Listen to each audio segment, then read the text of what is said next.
तो अपना परावर्तन वाला पार्ट पूरा हो गया। अब है आपका प्रकाश का अपवर्तन, यानी जब प्रकाश एक माध्यम से दूसरे माध्यम में क्या करता है, प्रवेश करता है, तो जो भी परिघटना है उसे हम क्या कहेंगे, अपवर्तन।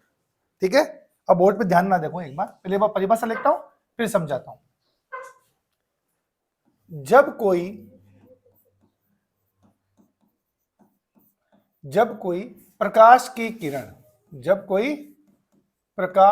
किरण किस माध्यम से बेटा, एक माध्यम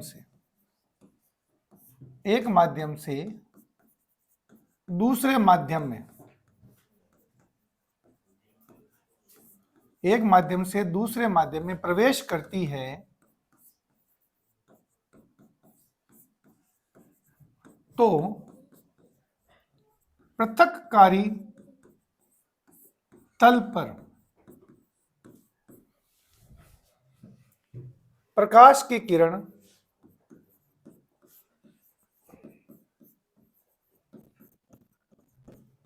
अपनी मूल दिशा से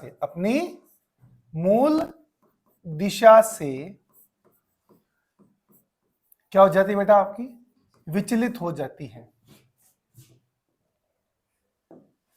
मूल दिशा से विचलित हो जाती है।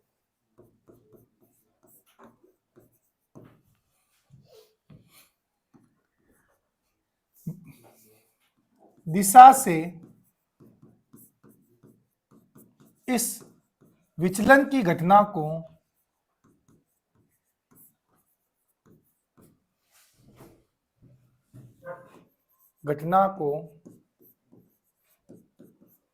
प्रकाश का क्या कहते हैं बेटा, अपन अपवर्तन कहते हैं।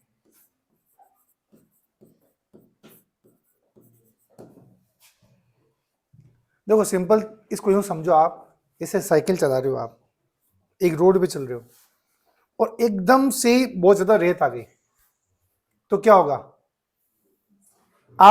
आपकी दिशा क्या हो जाएगी, विचलित हो जाएगी, हाँ या ना। तो ठीक वैसे ही प्रकाश जब एक माध्यम से दूसरे माध्यम में जाता है, तो हर एक माध्यम में प्रकाश का वेग क्या होता है, अलग अलग। हर एक माध्यम में प्रकाश का क्या होता है, अलग अलग। और अचानक जब ये वेग में परिवर्तन आता है, भाई आप भी रोड पे चल रहे हो, आपका एक निश्चित वेग है और एकदम से रेत आई, तो रेत आने से आपका वेग में अचानक क्या आएगा, परिवर्तन। और वेग में अचानक परिवर्तन आने के कारण आप नोटिस करोगे आप दिशा क्या हो जाएगी, विचलित हो जाएगी। ठीक वैसे ही प्रकाश जब एक माध्यम से दूसरे माध्यम में जाता है, तो उसका वेग क्या हो जाता है, बदलता है। और वेग में आए अचानक परिवर्तन के कारण उसकी दिशा में क्या आ जाता है, विचलन आ जाता है। विचलन के इस गुण को अपन क्या बोलते हैं, प्रकाश का अपवर्तन। प्रकाश का अपवर्तन। बैठिए मेरी बात। अब क्या क्या हो सकता है, देखो इधर, जैसे मैं दो बातें हो सकती हैं। मैं कह देता हूं, ये मान लो एक विरल माध्यम है, इसमें प्रकाश का वेग है v1, और यह सघन माध्यम है जहां प्रकाश का वेग कितना है, v2। अच्छा, विरल और सघन से क्या तात्पर्य है, विरल और सघन से तात्पर्य यहां पर ये घनत्व से नहीं है, ये ध्यान रख लेना। मैंने जो ये चीज बनाई है, यानी ये एक माध्यम में एक दूसरा माध्यम है, विरल माध्यम है। विरल माध्यम का मतलब होता है कि ऐसा माध्यम जिसमें प्रकाश का वेग अधिक हो, ठीक है। और सघन माध्यम का मतलब क्या है, एक ऐसा माध्यम जहां प्रकाश का वेग क्या हो, कम हो, प्रकाश को चलने में कठिनाई हो। इसका द्रव्यमान घनत्व से कोई लेना देना नहीं है। जैसे आपके 10th की एनसीईआरटी में एक एग्जांपल दिया हुआ है ग्लिसरीन और पानी का, ग्लिसरीन और पानी का, कि ग्लिसरीन का घनत्व पानी से क्या होता है, ज्यादा। तो ग्लिसरीन क्या होना चाहिए आपका, सघन, और पानी क्या होना चाहिए, विरल। जबकि ऐसा उसका उल्टा होता है, ग्लिसरीन में प्रकाश का वेग क्या होता है, ज्यादा, और पानी में वेग क्या होगा, उल्टा हो जाता है। तो इसलिए आप डायरेक्ट समझो कि सघन माध्यम का मतलब इतना ही है कि जहां प्रकाश का वेग क्या है, कम। और विरल माध्यम का मतलब है कि विरल है, दूर दूर है, प्रकाश आराम से जा सकता है। यानी जहां प्रकाश का वेग क्या हो, ज्यादा। बैठ गई मेरी बात? चलो, तो एक माध्यम बोल रहा हूं विरल और एक क्या है, सघन। तो विरल बोला, इसका मतलब मैं ऐसा बोल रहा हूं कि V1 क्या है आपका, ज्यादा है, और V2 क्या है आपका, कम। बैठ गई मेरी बात? या वो ले लो, चलो इसका उल्टा भी ले लूंगा साथ साथ में आपको। यह एक और माध्यम है,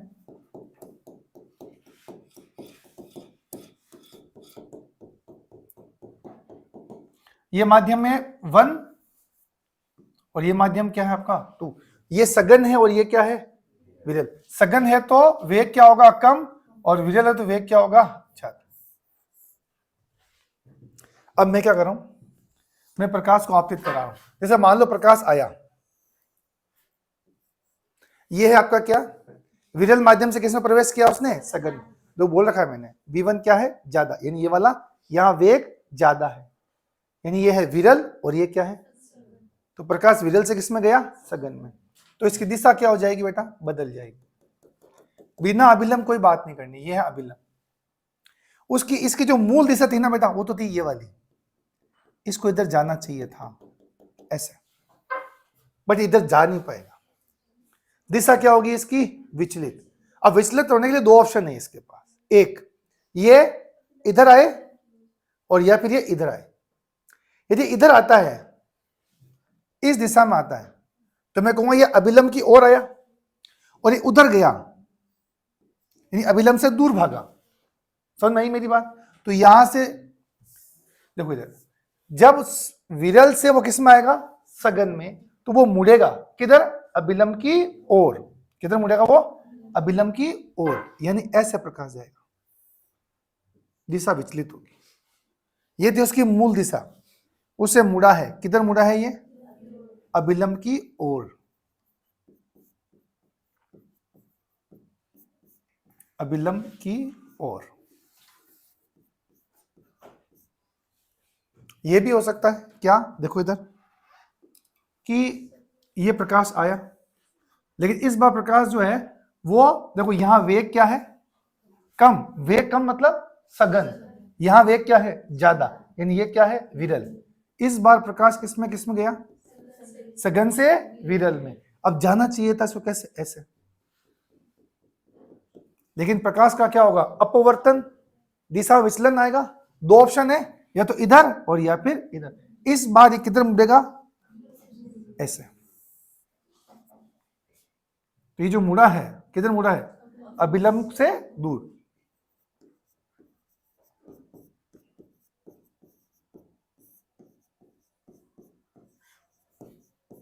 बात बैठ गई मेरी बात? तो यहां पर ये दोनों बातें लिख लेते हैं एक साथ ही। क्या लिखें, बोलो जल्दी से, क्या लिखें? जब प्रकाश किधर गया, विरल माध्यम से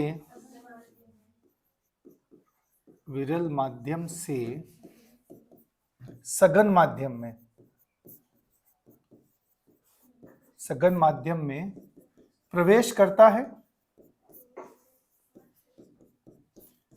तो किधर मुड़ता है बेटा, अभिलंब की ओर मुड़ता है, अभिलंब की ओर मुड़ता है,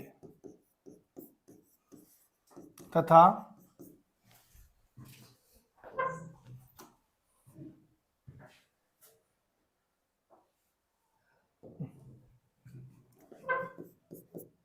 जब प्रकाश किससे बेटा, सघन माध्यम से, किधर बेटा, विरल माध्यम में प्रवेश करता है, तो अभिलंब से दूर हटता है।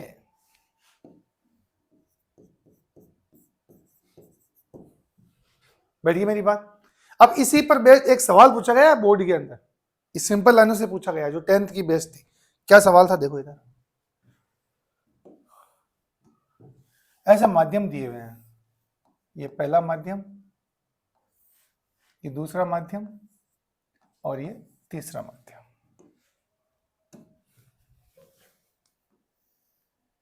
ये प्रकाश से किरण आई, ऐसे गई, और फिर ये ऐसे, ये माध्यम 1 2 और 3। बोला कौन, मतलब आपको इनके घनत्व की तुलना करनी है। क्या करनी है? इनके घनत्व की तुलना, या किसका अपवर्तनांक ज्यादा है वो देखना था आप, या कहा, या ऐसा बता दो कहां पर वेग सर्वाधिक होगा। यहां पर वेग v1, यहां वेग v2 और यहां पर वेग v3 है, तो कहां वेग ज्यादा और कहां वेग कम होगा, ये ध्यान रखना। ये विचलन क्या है आपका? बहुत ज्यादा है इसकी तुलना में। तो पहली बात तो ये, तो यहां पर तो वेग है v1 और यहां वेग कितना है, और यहां वेग कितना है। अब ढंग से देखो, ये किधर मुड़ा? अभिलंब की ओर या अभिलंब से दूर? अभिलंब की ओर, यानी यह तो है विरल और ये क्या है। यानी पहली बात तो ये हुई कि v1 जो है वो ज्यादा हुआ किससे आपका। ये लाइन समझ में आई कि नहीं आई? आ गई? अब इन दो में तुलना करो, ये अभिलंब से दूर हटा है, अभिलंब से, यानी ये सघन है, ये क्या है, तो यहां वेग क्या होगा आपका? ज्यादा।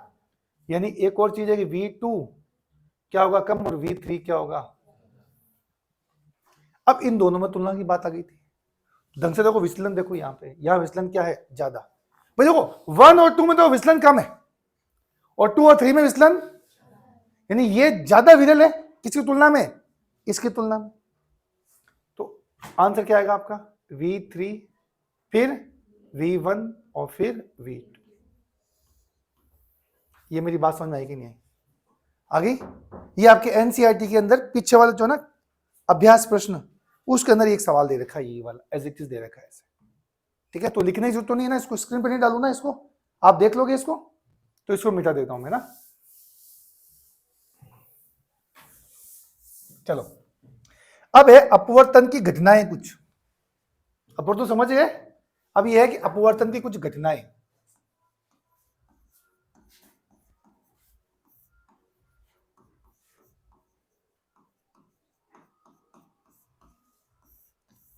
अपवर्तन की घटनाओं में सबसे पहले घटना है कि सूर्य उदय जब होता है तो वो जल्दी हो जाता है, और ये सूर्य अस्त होने के बाद भी अपन को दिखाई देता है, तो उसका कारण क्या है? प्रकाश का अपवर्तन। तो पूछा इतना से जाएगा, आप पहली बार नहीं सुन रहे हो इस चीज को, 10th में भी थी ये चीज। ठीक है, कि सूर्य उदय हुआ नहीं है अभी, लेकिन फिर भी आपको दिख जाता है कि सूर्य उदय हो चुका है, और सूर्य अस्त हो गया लेकिन फिर भी आपको दिखाई देगा। तो सूर्य उदय का जल्दी होना और सूर्यास्त को बाद भी दिखाई देना, किस घटना का उदाहरण है? तो क्या बोलोगे? प्रकाश का अपवर्तन। तो चाहो तो उसको मैं समझा देता हूं, भले आप जरूरत होगी तो समझा दो उसको। क्या समझ में आया हुआ है? ये दो, ये पृथ्वी है मान लो, और ये पृथ्वी का क्षैतिज है। पहला इसके अंदर है,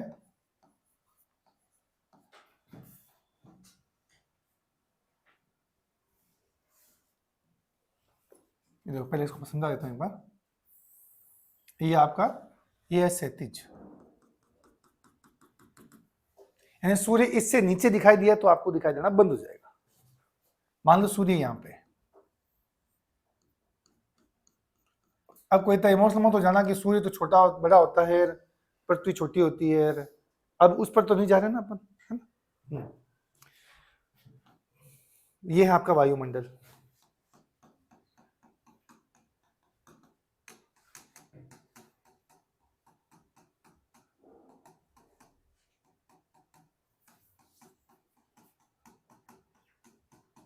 ये आपका वायुमंडल है, और ये आपके मान लेते हैं कोई भी एक्स वाई देखना यहाँ पे खड़ा है, जो सूर्य को देखना चाह रहा है, लेकिन वो क्षैतिज से कहाँ जा चुका है?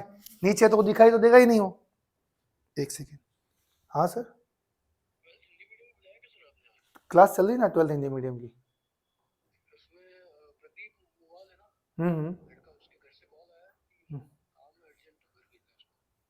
अभी आता हूँ, भेजू यूँ, ठीक है, जा भाई प्रदीप जा। मुझे सब पता है इसको, सेटिंग ठीक है। हाँ चलो, अब हुआ क्या क्योंकि मान लो यहां से प्रकाश निकला, अब ये माध्यम पहले तो कौन सा था, विरल, और अब कौन सा है, सघन है। और सघन माध्यम के कारण ये क्या होगा, प्रकाश मुड़ेगा, और ये प्रकाश मुड़ते मुड़ते मुड़ते मुड़ते कुछ ऐसा हो जाएगा। थोड़ा सा हो गया, चलो कोई बात नहीं, घर की बात है वो तो। ऐसे मुड़ेगा प्रकाश। अब देखो, यदि प्रकाश आपकी आंखों में आया ना, ऐसे आएगा, तो भली वस्तु यहां हो, प्रकाश ऐसे आया हो, आपको वस्तु वहां दिखाई देगी पीछे। अब जो ही प्रकाश आपको ऐसे आता हुआ दिखाई देगा, तो आपको क्या लगेगा, आभास कहां होगा, आपको इसका आभास आपको यहां होगा कि सूर्य तो यहां है। अब होगा क्या कि जब सूर्य उदय हो रहा था, तो सूर्य उदय के समय तो यहां आया, भी तो सूर्य उदय हुआ नहीं है, लेकिन फिर भी आपको सूर्य कहां दिखाई देगा, यहां। और जब सूर्य अस्त हो रहा था, सूर्य अस्त बन, सूर्य कहां है, यहां, लेकिन आपको सूर्य कहां दिखाई देगा, यहां। यानी सूर्य उदय का पूर्व और सूर्यास्त के पश्चात भी दिखाई देना, किस बात का उदाहरण है, प्रकाश के अपवर्तन का।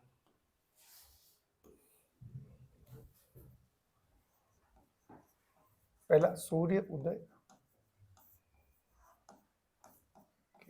पूर्व सूर्य का दिखाई देना तथा सूर्यास्त के पश्चात भी। इतनी फटफटी किसके मछली है भाई, ज्यादा मछली निकाल दूं। सूर्य का दिखाई देना,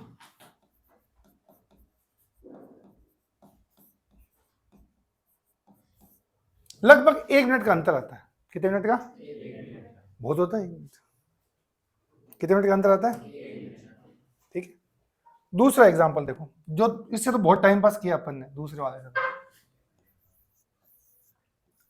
कि पानी में रखी या पानी में डूबी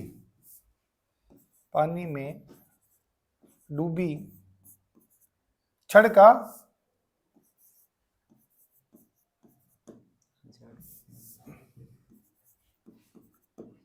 का मुड़ा हुआ दिखाई देना।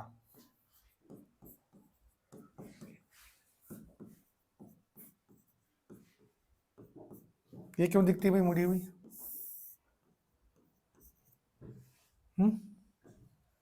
मोड़ दे।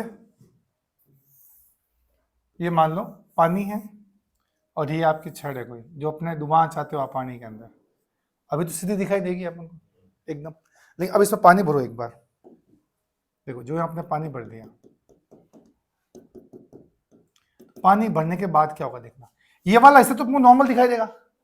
मैं बात कर रहा हूं ये वाला बिंदु कहां दिखाई देगा अपन को, तो ये वाले बिंदु की बात करते हैं, ये कहां दिखाई देगा भाई, यहां तक तो अपन को ये सीधा सीधा दिखाई दे ही रहा है। बात करते हैं, देखो इसकी बात करते हैं, जैसे यहां से प्रकाश बाहर निकला, ये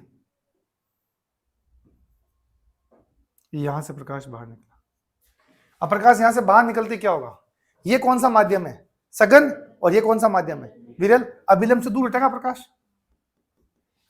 तो अभिलंब से दूर हटा प्रकाश, और इसको यदि मैं पीछे करूं तो प्रतिबिंब कहां बनेगा आपका, यहां।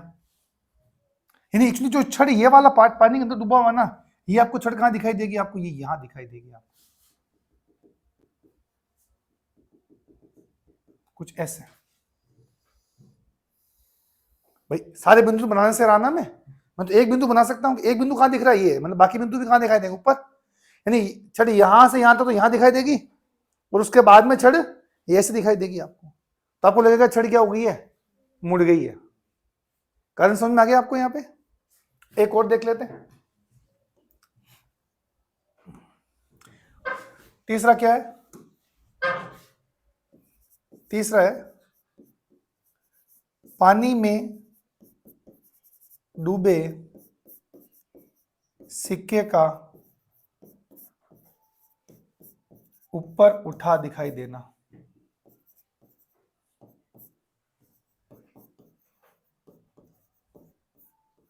अब ये कैसे होता है भाई? ये भी सिंपल प्रोसीजर है आपका।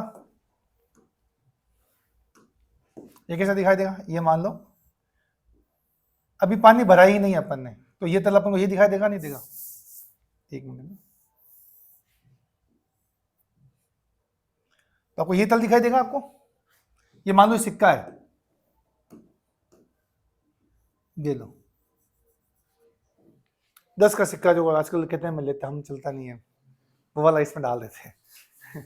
ठीक है, ये 10 का सिक्का है। मना कर सकते हो क्या आप? हैं कि भाई मैं कौन लेना, मैं कौन चलना, मैं कौन लूँ? नट सकते हैं अपन कि नहीं नट सकते? नट सकते हैं। कोई कुछ कर सकता है अपना? तो अगली बार है ना, कोई वकील आए ना, कोई डंका, उसके साथ मना करना उसको कि मैं 200 रुपये का सिक्का नहीं लेता। पुलिस बुला लेगा वो। आंटी क्या बुला लेगी? पुलिस बुला लेगी, है ना? ये ध्यान रखना ना। आप कभी भी, वो कहते ना कि जब नोटबंदी हुई थी क्या हुआ था? लीगल टेंडर कैंसिल किए जाते हैं। लीगल टेंडर कैंसिल का मतलब ये हुआ कि आज से नोट नहीं चलेंगे, है ना? तो इसका मतलब क्या पता है कि अब कोई भी जना यदि ये नोट ले चाहे नहीं ले, उसके लिए गवर्नमेंट जिम्मेदार नहीं है। लेकिन अब यदि, लेकिन इससे उसका मतलब ये भी, उसका उल्टा भी है कि यदि कोई नोट चालू है और कोई मना कर दे कि मैं नहीं लूंगा, तो उसके लिए भी प्रावधान है, उसको जेल हो जाएगी। यानी मानना जरूरी है, बाध्यता ही है। तो आपको याद ला दूं, उस समय एक टाइम ऐसा कैसे हुआ था कि 10 के सिक्के लोगों ने लेना मना कर दिया था, और एक का दिमाग घूमा, मतलब ये क्या नाटक है? पुलिस बुला ली उसने। लेना पड़ा उसको। या तो ले एक्सेप्ट करो और या जेल जाओ। मैं बता दूं आपको, ध्यान में रहे आगे। जैसे 5 का नोट गवर्नमेंट ने कहा कि चलता है, और आप कोई भी पर्सन हो जो ट्रांजेक्शन करना चाह रहे हो, कोई भी लेन देन करना चाह रहे हो, तो लेन देन में आप कोई भी चीज जो गवर्नमेंट चला रही है उसको आप क्या नहीं कर सकते? मना नहीं कर सकते कि मैं उसमें नहीं लूंगा, लेना तो पड़ेगा। ठीक है, मना मत कर दिया आगे 10 के सिक्के के लिए, जेल लगा दूंगा मैं। चलो चले, कितने किताब पढ़ा था 10 का सिक्का है? कौन नहीं समझ रहा? कौन नहीं? चलो, अभी तो सिक्का ही दिखा देगा। अब भरो इसके अंदर पानी। अब पानी भरने से क्या होगा? देखो ढंग से देखना, यहां से प्रकाश निकलेगा भाई। सिक्का तभी दिखाएगा जब सिक्के से प्रकाश क्या होगा? बाहर आएगा। मान लो ये प्रकाश बाहर आ रहा है, आवाज नहीं, देखो आ रहा प्रकाश बाहर। ये कौन सा माध्यम है? सघन माध्यम। और प्रकाश सघन से किस में आएगा? तो क्या होगा? अभिलंब से दूर हटेगा। हटाओ, अभिलंब से दूर हटाओ इसको। देखो अभिलंब से दूर हटा, ऐसे जाएगा प्रकाश। अभिलंब से दूर हटेगा, प्रकाश कैसे जाएगा आपका? ऐसे। अब हमेशा ध्यान रखना, प्रतिबिंब कहां बनता है? जो किरणें परावर्तित हुई है, परावर्तित किरणें जहां मिलेगी वहां क्या बनेगा? प्रतिबिंब। यदि किरणों का क्या हुआ है? अपवर्तन। क्या हुआ है? तो जहां अपवर्तित किरणें काटेगी वहां क्या बनेगा? प्रतिबिंब। अब बताओ ये अपवर्तित किरणें आगे काटेगी कहीं? कहीं होता रहे हैं? चूंटिया पर तो मुझसे इसने काट लिया। और निमेश बिन एक्शन मच्छर पे।